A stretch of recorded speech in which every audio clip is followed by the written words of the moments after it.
Hello, book nerds. Welcome back to In Between the Lines. If you're new here, hello, my name is Noah, and we read anything and everything to do with books, manga, and all that jazz in between. As you can tell by our first manga review, which is going to be unusual because I'm not used to reviewing mangas, even though I've read them so much in the past going through college. Well, no, primary school, college. Didn't read any in high school. Read them in college and university. And then I got rid of them all, and then I've started to go back into it.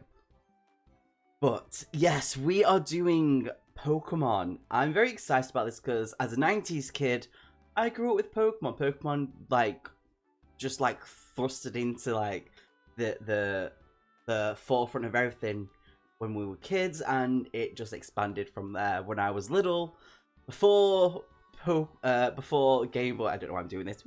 Before Game Boy Color came out, I had the Pocket Game Boy, which was the clear, invisible one like this, where you could see the insides. And we went to Germany one day, and because my family is German, went to see Oma, and Oma had bought me Pokemon Blue. I could not understand anything on it, but it was like the best thing ever in the world because I had Pokemon. And then eventually we came back, we got Pokemon Red. So it was lovely. It's something I hold very close to my heart. It's a shame though because I brought my Pocket Game Boy and all my Pokemon games and all the other games I had with it to university and it got stolen, so I don't have them anymore. Maybe it's something I can work on at some point, but we'll get there eventually. But yes, today we're going to be talking about Pokemon Adventures Volume 1. I've just gotten back into this. My friend Hope actually told me to read this because he said manga is kind of brutal anyway. But I think you should read this because you will be surprised. And I forgot how violent mangas can be and graphic they can be. And I didn't expect to experience what I saw in this. And you'll see things popping up on the side here as I go through it all. So let's just go into it. So this was published in 1997 and it's roughly 200 pages of just gloriness. Not gory, gloriness. This is like a golden god among Pokemon, I guess you could say. Which is weird because not a lot of people like these, and I don't know why, because I know there's different Pokemon mangas, but I like this. Story. This is based off video games with all the characters we grew up with. We follow a youngster named Red who decides to not only be the best Pokemon trainer ever, but to be their friend too. The way that this goes into fruition is that he sees someone who we find out known as Blue, randomly in the first few pages, fighting Mew. And then Team Rocket come in, and Red decides right then and there, Blue is my rival, I'm going to be the best there ever is, screw everyone else. And the story is how he starts his journey from going to see someone named Professor Oak, who we all know. If you don't know, I will go into the characters in a bit. You know, he meets them, he gets a Pokedex, which is kind of like a thing where he learns about the Pokemon as he sees them, it updates and it adds them to the system. And he then starts his journey of getting gym badges. Now, the best thing about this, in this book, is something that happens in the games. The gym badges give you boosts where you can capture Pokemon to a certain level, or they listen to a certain level, or they can get power buffs and stuff like that. This has that, which I did not expect, which I thought was very, very cool.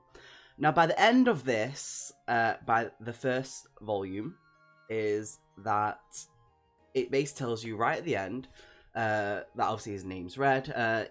He gets 2 badges by this, and he captures 26 Pokemon. It tells you which Pokemon he's got, at what areas, and everything else. And it's pretty good that they do that.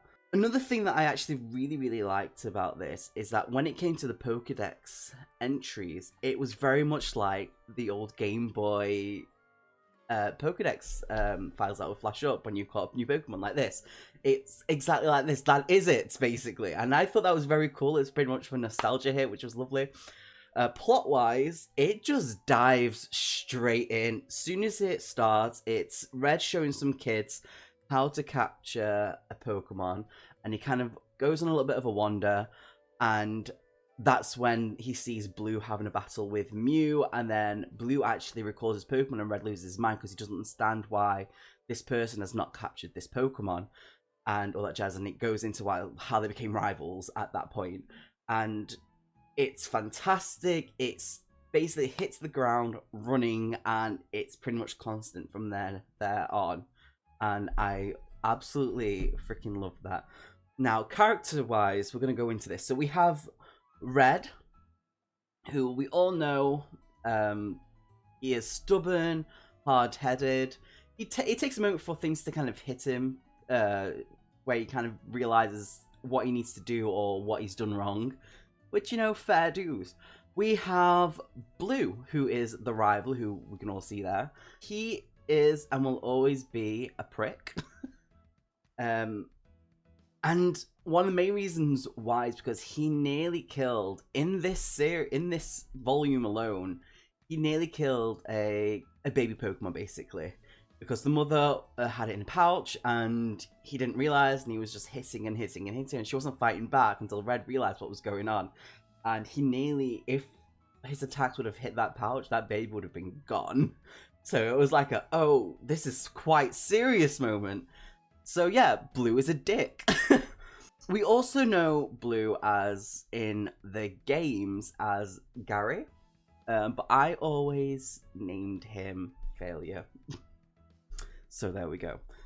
We have Professor Oak, who is the grandfather of Blue, who is still a silly goose. I don't think his character has changed in this. Maybe a bit more serious in some aspects, but he's still pretty much an idiot. Still don't know how he's the professor and does the research, but there we go. We have Misty. Misty is pretty much the same. She's not as needy or wimpy as she was in the anime. But she's still actually kind of pretty badass. She kind of gets to the point where she tells Red that you need to train, you need to get better at what you need to do, because what level you're at right now for what's going on in this world, because things are happening in the world and it's not good. You need to train, you need to get better. And it takes him about a day or so until it clicks what she's saying. He's like, you know what, you're right. I do need to train, I do need to get better. We have Bill. Everyone knows Bill from the games. He's the guy who went and made a machine and he accidentally turned himself into a Pokemon. That does happen in the manga, and I did not expect to see that in the manga, and it was pretty cool that they added that in there, so I loved that. We have the Crazy Pokemon Fan Club Man. Not really like a main character or anything like that, but I just thought it was cool that they added him into it and that he had his own little personality, little quirks. And then we have Team Rocket. Now, I don't know if Jesse and James are in this one, but Team Rocket in this are absolutely brutal. They do not care about the life of people or Pokemon, and it becomes very fast that's how they feel about it, because they are brutal. They attacked people. There was people hurt.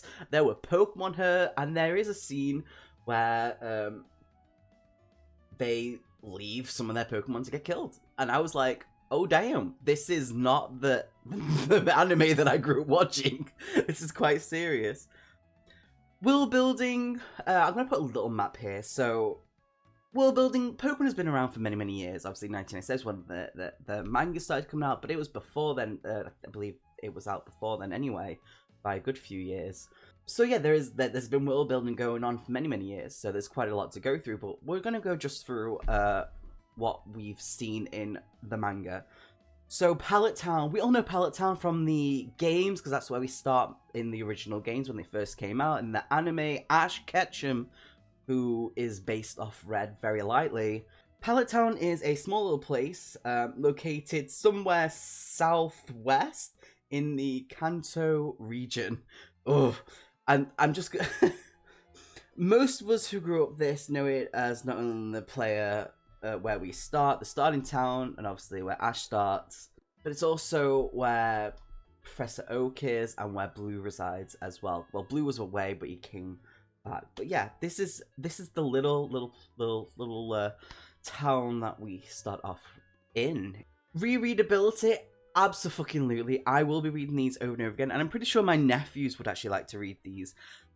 I'm Josh, the youngest, who I always say is going to be a serial killer because when we were watching Marvels and Thanos clicked his fingers and people started disappearing, he went, ha ha ha, they're all dead. So I think he might enjoy this. So I'm definitely going to be holding on to these. I will be collecting them and I will be reading them again because I really did enjoy these a lot.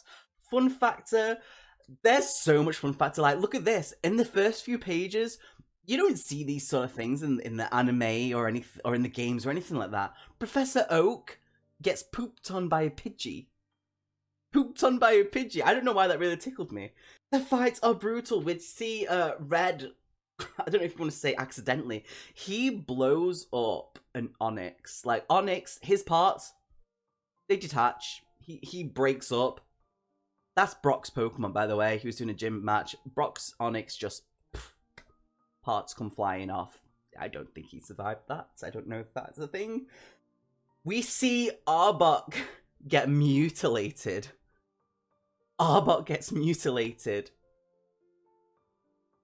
Rating wise, I'm gonna give this 4 out of 5 stars. The drawing style in this is fantastic. I enjoy the style. There's some people might not, because sometimes it goes from very serious to a sort of chibi sort of look. But that's just the way that manga goes. That's how they get across a lot of things that they can't normally get across just by pictures. So I actually enjoyed that type of style. It's brutal. I loved it. I didn't expect quite a lot of things that happened in there, but it's got like there was like swearing and stuff in it, which Pokemon getting murdered and they were swearing. The fuck? The one thing that I found really weird, but it's something that I appreciate that they put in there, was the fact that Pokemon in the Pokeballs, oh, it's gone a bit weird there, you can actually see them in the Pokeballs. I found that very weird, and I don't know why. I like that they kind of explained it a little bit in there, but I just found it baffling. I absolutely enjoyed this read. I thought it was fantastic. It was like a nostalgia feel, but with like a bit of grown-upness to it, because I feel like this is very much aimed for adults more than young children, just because obviously I don't think children would appreciate seeing Pokemon get murdered and the insinuated swearing, but it's fantastic. And also there's a scary bit in this, which I don't think kids like, zombies and Pokemon, because there are ghosts in this. I was traumatized. But I enjoyed this. I will be reading more of these. I can't wait to read more and get hold of some more and dive more into manga in general. If you have anything you want to talk about or say anything, like, comments down below would be fucking awesome. We have a Discord down below as well. You're more than welcome to join. Thank you once again for watching this video. It's probably a bit longer than what I thought it was going to be, but I don't know. I feel like I had a lot to say, but I didn't know how to put it across. So I kind of probably waffled on a little bit. But much love towards you. Stay awesome. Make good decisions in life. And love. All links for the songs are down below as well.